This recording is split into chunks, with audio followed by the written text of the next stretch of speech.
227 run किए आज पेशावर ने। बाबर आजम फिर कुछ नहीं कर सके, साइम अयूब ने कुछ नहीं किया, दोनों बहुत जल्दी आउट हो गए। बाबर आजम आज तीसरा मैच, तीनों मैचेस में आप देख लो कि दूर से खेलते हुए आउट हो रहे हैं। आमिर को देख लो, स्लोवन की दूर से खेला, एक्स्ट्रा कवर पे आउट हुए। फिर इस्लामाबाद तो जनाब आखिरकार बाबर आजम की पेशावर ज़ल्मी की टीम के नसीब में जीत आई गई है। एक साइड बाबर आजम की टीम को विन मिल गया भाई, लेकिन दूसरी साइड मोहम्मद रिजवान की टीम विन के लिए तरसती हुई नजर आई और आज फिर मोहम्मद रिजवान की टीम लर्न लेके ही जो चली गई है और लर्निंग करते करते ही जो मोहम्मद रिजवान ने इस पीएसएल से बाहर हो जाना है, क्योंकि जिसकी चाह होती है उसे वही मिलता है भाई। अब मोहम्मद रिजवान हमेशा ये कहते हैं कि हम लर्निंग। पीएसएल 10 का मैच आज पेशावर ज़ल्मी मुल्तान सुल्तान, सबकी नजर थी बाबर के ऊपर। पहले मैच में उन्होंने बनाए 0, दूसरे मैच में बनाए 1, तीसरे मैच में बनाए 2।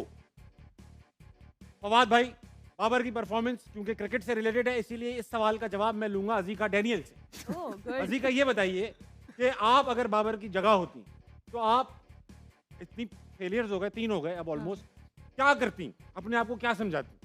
मैं अपने आप को ये समझाती कि मैं सोशल मीडिया देखना बंद करूं, टीवी देखना बंद करूं और अपने आप पे, अपने गेम पे फोकस करूं, क्योंकि मेरी मेंटल हेल्थ काफ़ी डिस्टर्ब हो जानी थी। पेशावर ज़ल्मी के स्पिन कोच मुश्ताक अहमद मुशी भाई, उनसे क्वेश्चन किया गया कि बाबर आजम का पैच बुरा चल रहा है, पीएसएल में भी 2 मैचेस खेल लिए, अभी तक कुछ भी नहीं हुआ, तो क्या सीन है उसकी फॉर्म का और ये क्या चल रहा है, बताएं बाबर आजम के बारे में।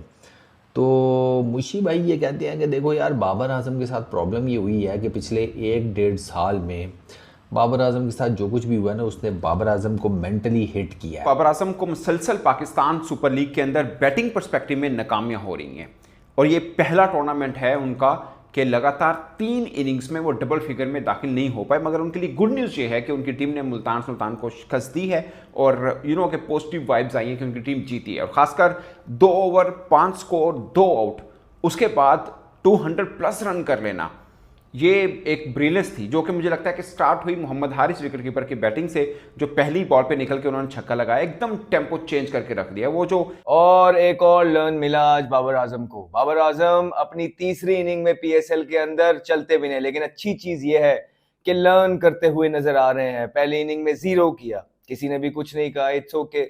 दूसरी इनिंग में लर्न करके प्रोग्रेस की और 1 स्कोर बनाया, सबने कहा कि चलो ठीक है, प्रोग्रेस हो रही है। और आज उन्होंने और लर्न करके 2 स्कोर बनाए और चलते भी नहीं। और एक खास बात यह थी कि तीनों इनिंग्स के अंदर बाबर आजम को लेफ्ट आर्म सीमर ने आउट किया, लेफ्ट आर्म सीमर ने।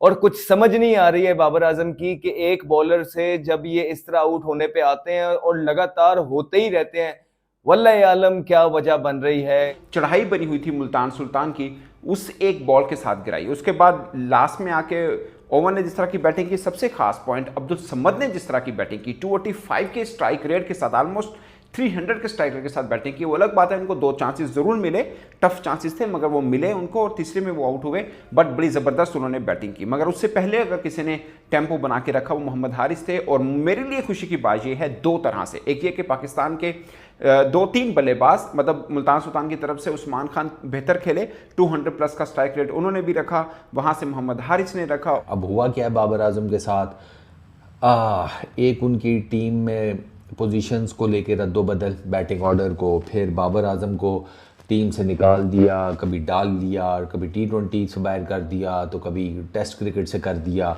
फिर मुशी को ये लगता है कि बाबर आजम के साथ प्रॉपरली कम्युनिकेट नहीं किया गया पीसीबी की तरफ से। ही सेड के जो बड़ा प्लेयर होता है, सीनियर प्लेयर होता है, उससे आप एक कम्युनिकेट करते हैं प्रॉपरली, उसको अपने डिसीजंस बताते हैं, उससे पूछते हैं कि वो क्या सोच रहा है। आप समझ रहे हैं ना, 2 वे ट्रैफिक, कि यार हमारा ये प्लान है, तुम्हारी अभी फॉर्म नहीं चल रही तो तुम ऐसा कर लो, फलाना कर लो, टिमकाना कर लो।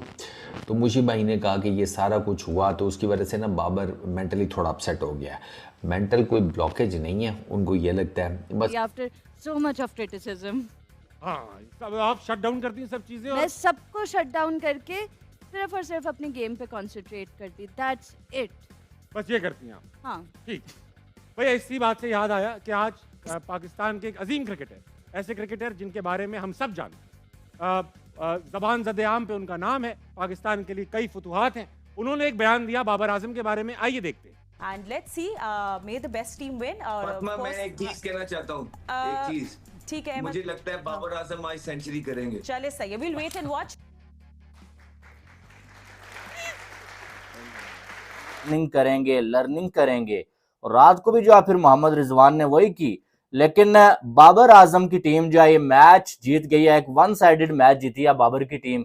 120 रन टोटल जो है वो जो बनाना था भाई साहब वो 227 रन था, ठीक है, लेकिन 120 रन से हार गई है मुल्तान सुल्तान की टीम और टोटल 107 रन जो है मुल्तान की टीम बनाने में कामयाब हुई है। अब पेशावर ज़ल्मी की जो टीम है 227 रन, बड़ा रन इन्होंने बनाया हुआ। Against left arm fast bowler पे आउट हुए, दूर था बॉल, उसको मारने के स्लिप में आउट हुए। आज देख लें डेविड विली को खेलने के, डेविड विली का एक ही बॉल स्विंग हुआ है, वो भी बाबर आजम को हुआ। ये होती है बैड लक, ये होती है मतलब अनलकी प्लेयर जिसकी आउट ऑफ फॉर्म ही नहीं है, आउट ऑफ फॉर्म हुआ है, रन्स करने की कोशिश कर रहा है, ऐसी ऐसी बॉलों पे आउट हो रहा है, दूसरों को वो बॉल ही नहीं हो रही, वो बाबर आजम को हो गई। लेकिन ये जो तीनों आउट हुए, आप देखिए तीनों पे दूर से खेलने की कोशिश कर रहा है।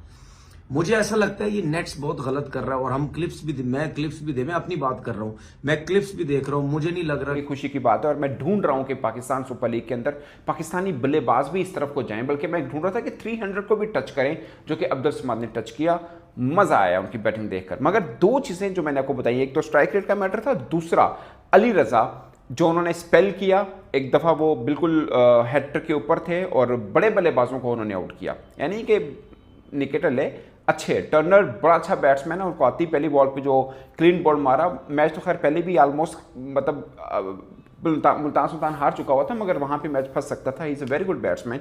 और उसके बाद कहानी बदल गई, मतलब ब्रेसवेल को पकड़ा, टर्नर को पकड़ा, इफ्तिखार को पकड़ा। तीनों इनिंग के अंदर ये लेफ्ट आर्म सीम बॉलर से आउट हो रहे हैं और फिर डग आउट के अंदर इंजमामुल हक साहब हैं जिनका ये काम है एज ए मेंटोर के यार वो ये देखें कि बाबर आजम जिनकी फॉर्म रूठी हुई है, वजह क्या है उनकी फॉर्म ना आने की, वो ये उसके साथ काम क्या कर रहे हैं, क्या टिप्स दे रहे हैं जब ये इनके इंटरव्यूज होते हैं।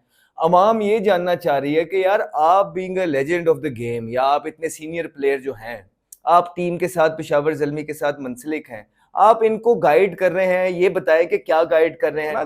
अच्छे बड़ी मछलियां पकड़ी उन्होंने, उनकी 145 की पेस के साथ बॉलिंग की है, ये एक सबसे खास पॉइंट है। और उधर से उबैद ने भी अगरचे 40 रन पड़ गए थे उनको, मगर उन्होंने बॉलिंग अच्छी की थी, बुरी नहीं की थी। कहीं पे मतलब ज़ाहिर रन भी हुए क्योंकि उनकी पूरी की पूरी टीम को रन हुए। और आरिफ यकूब ने एज ए लेग स्पिनर बड़ा इंप्रेसिंग बॉलिंग की है। बल्कि कमेंटेटर मैं रमीज़ राजा का भी सुन रहा था, उन्होंने बोला कि इनको थोड़ा सा फिटनेस पे काम करना है। और ये स्पॉट पाकिस्तान क्रिकेट टीम में 2 स्पॉट खाली हैं और ये PSL के लिए सबके पास इक्वल चांस है। दूसरे 2 स्पॉट क्या हैं, एक 5 6 नंबर के ऊपर अच्छी बल्लेबाजी करने वाला प्लेयर और दूसरा स्पिनर। और ये जो नेट्स कर रहा है, छक्के मार रहा है, बड़े बड़े छक्के मार रहा है, सीधे छक्के मार रहा है, ये बाबर आजम की क्रिकेट नहीं है। ये नेट्स गलत कर रहा है। ये नेट्स करने का मतलब, ये नजर आने का मतलब ये है कि उसको ये बोला जा रहा है कि भाई अगर आपने T20 क्रिकेट में ओपन करना है तो फिर आपको इस किस्म की क्रिकेट खेलनी पड़ेगी। तो मेरी बाबर आजम से रिक्वेस्ट है, भाई ये आपकी क्रिकेट नहीं है, आप इस किस्म के बैट्समैन नहीं हैं, आप प्रॉपर 3 या 4 नंबर के प्लेयर हैं। अगर आपने अपनी फॉर्म वापस लानी